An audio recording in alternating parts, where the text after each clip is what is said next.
Here for more on this, I want to bring in Tim Murtaugh now, the former communications director for the Trump 2020 campaign and the author of the book, Swing Hard in Case You Hit It. Tim, good to have you back with us, sir. Good to be with you, Vince. Thanks for having me on. It is. It's amazing to hear somebody finally say that on CNN, and of course, a lifelong Democrat who said it. What do you make of this RFK assessment of Joe Biden?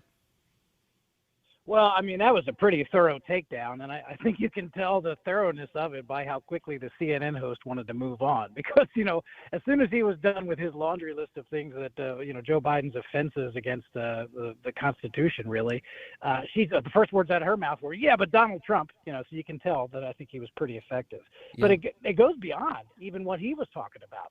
I mean, he's censoring regular Americans, badgering the social media companies to do that, controlling what people were allowed to say and still are allowed to say about COVID, trying to put his principal political opponent in jail and also keep him off the ballot in a variety of states. People from his party are setting up a special team inside the DNC to attack third-party candidates like RFK and deny voters a chance to vote for them. I mean, the assaults on democracy coming out of the Biden White House. And let's just forget about that. Is not even to mention the stuff that he's trying to do as president that's unconstitutional and also chips away at the way that our democracy is formed and created and holds together. So, yeah, I don't think it's very hard to make an argument that Joe Biden is actually a legitimate threat to the stability of this country. But what we have is like places like CNN, all of these media institutions, they've been screaming from the hilltops for a while now that Donald Trump is the real threat to democracy. And they frame Joe Biden as if he's on the side of the angels, that he's the one who's defending our democratic norms and institutions. Is it possible to break through the blockade here when it comes to the lies that were being told by these institutions? I don't know, and particularly when it comes to the media, because, they've been caught red-handed distributing propaganda and telling outright lies, and they just continue on. Does anyone, I know we all talk about the Russia hoax and how it dragged the country for 2 entire years through all that nonsense. But do people remember when folks used to talk about the 2016 election being hacked, that the Russians hacked the election?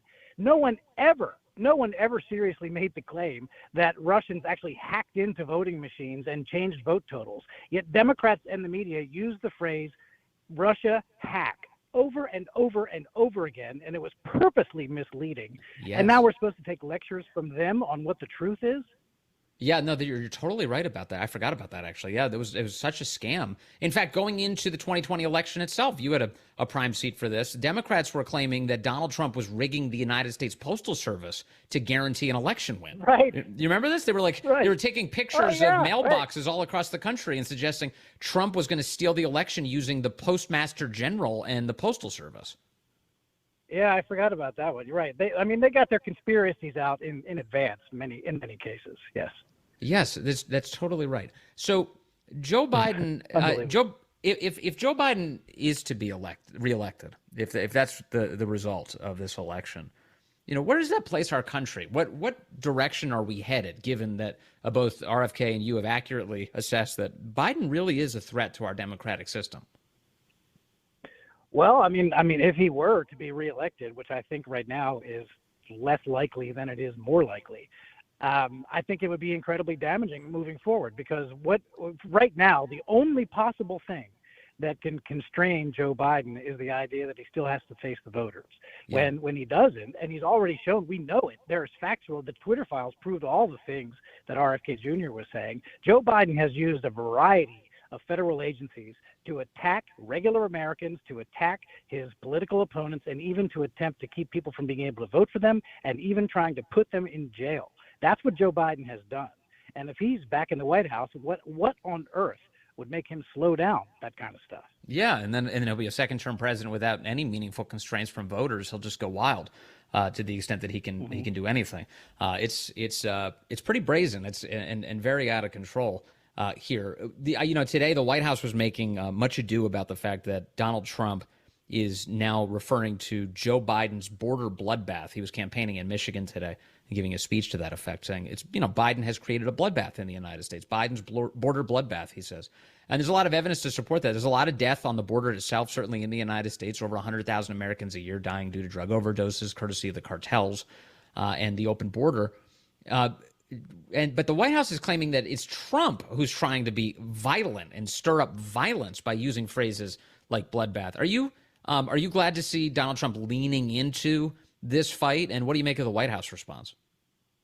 Oh, absolutely. I mean, what else would you expect Donald Trump to do, really? Of course he's going to lean into that and use the word that they say that he's not allowed to use, because their criticism of it in the first place was ludicrous on its face. I mean, anybody who is not a rabid partisan Democrat, Joe Biden supporter, any rational person can look at what Donald Trump said when he first used the word bloodbath at that rally a couple of weeks ago. It's obvious he was talking about economic carnage in the auto industry and then in the larger national economy. It's clear that's what he was talking about. And you have to actually lift it out of that context and place it into an artificial context to make it make sense the way the Democrats are trying to explain it. Yeah. And the White House, I mean, it's gobbledygook, and she's talking to Peter Doocy there like she's the third grade teacher and he's the third grade student. But in fact, the roles are reversed.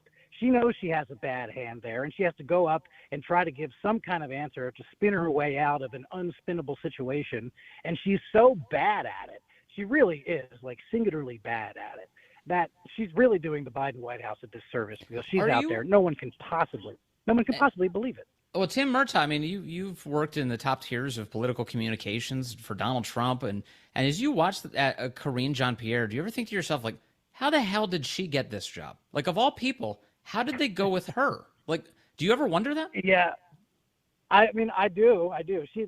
That's a really, really hard job. And I know a number of people who have had that job and who have done it well, some better than others, but all of them come at it in their own ways. And I know Democrats who have had jobs like that, not White House press secretaries. But that's a really tough job. And you really have to pick the best people that you've got who are sharp and quick on their feet and able to think quickly and turn things around. And if you're going to be, doing battle with reporters, Peter Doocy is very good at this. People love it. People love on Twitter to watch the clips from him every day. You've got to be able to be faster, or at least as fast as the other people. And she's just not. Yeah, it's amazing. Tell me about your book, Swing Hard in Case You Hit It. Swing Hard in Case You Hit It. This is a memoir. It is basically. It's partly about politics, and it's partly about my decades-long struggle to escape alcoholism, which I finally did. I took my last drink on May 16th, 2015. So it tells the story of the 2020 Trump campaign. A lot of inside stories from the campaign that no one has ever heard before. But it also traces that I was a problem drinker for decades. I had 2 DUIs, a number of minor arrests that were alcohol related, and I was on the brink of losing everything and going to jail for 3 months. And I did some jail time for my DUIs and other, overnights for little things, for more minor things. And I managed to claw my way back out. And I woke up in jail one day, and less than 4 years later, I was flying on Air Force One with President Trump. So it's my story, and I wrote it because when I was in rehab, when a number of times I went, they had bookstores, and I would go to the bookstore and I would just devour the titles that were by people telling their own stories about how they made it through. And that's what I wanted to write, to help people the way those books helped me. And so it came out today, was published today, and it's available on Amazon.com right now.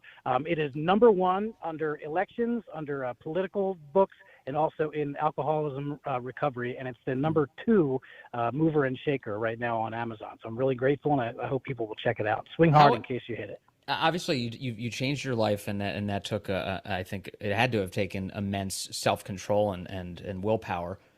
Did you ever feel like that you be hitting rock? It seems like you're basically saying that you hit rock bottom. Did you ever feel like you would never emerge from that? Like, oh my goodness, Sure. What have I done with my life? Absolutely. I mean, I woke up on that day, May 16th, 2015. I woke up in the Fairfax County drunk tank, and I was on probation at the time for my second DUI, and I had served 10 days in jail for that second DUI, 5 days for the first DUI. But I still had 80 days suspended, and I knew that if I got arrested again for an alcohol-related thing, I was going to serve those 80 days. I was going to lose my job, forget about a job. My career was gone. My wife would probably have left me. My family was about fed up with me, and I had to turn it around. And I just knew that was going to be the end of it. I went to rehab 5 times, and that helped, but it was facing 3 months in jail. that really did it. And I was able to turn it around, convince the court that I was serious about things, and they held off prosecuting me for the minor offense of public intoxication or whatever the charge was. And I did not, in fact, go to jail. And my life was not completely and utterly ruined. And I managed to pull out of the nosedive. And 4 years later, I was working for President Trump, and he knew all about my background, and he believed in my redemption story. And I very, very much appreciate him giving me a chance for a good comeback. Wow. And there's also built into that, by the way, a criminal justice system element to this too, which is that the threat of jail actually did have a meaningful impact on you. Like knowing that it's possible to go to jail for some time, you were like, you know what, actually, I'm going to change my behavior here. Yeah, it worked on me, that's for sure. The criminal justice system worked as intended in my case. That is true. It turns out. It turns out. All right, well, the book is Swing Hard in Case You Hit It, now out from Tim Murtaugh and already climbing all of the various bestseller lists on Amazon. Tim, thank you very much. Congratulations on the release of the book, and I'm always so grateful to chat with you. Thank you, sir.